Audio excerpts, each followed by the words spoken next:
Onunla karşılaşan zaman susacağım. Qoy həsrətimi gözlərimdən oxusun.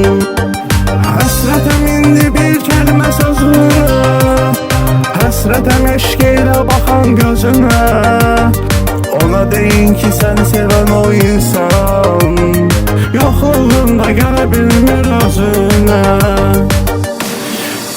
Gəl insafsız, bacarırsansa qayıtma. Gəl insafsız, bu yanan qəlbi soyutma. Elə insafsız, səni sevmişdim unutma.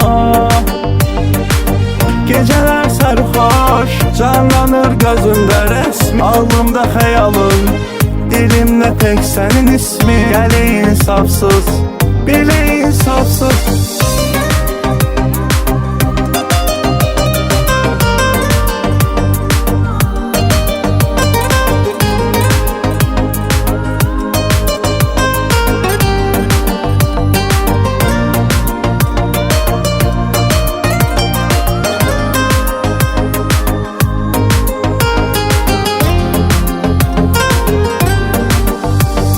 Köhnə rəsimlərin rəngi saralır, baxa da bilmirəm nəfəsim daralır.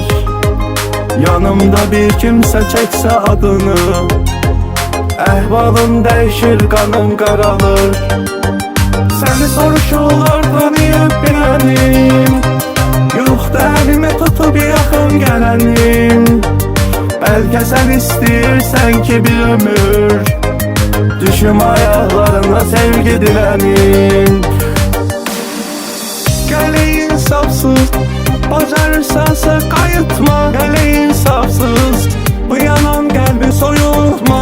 Elə insafsız, səni sevmişdim unutma.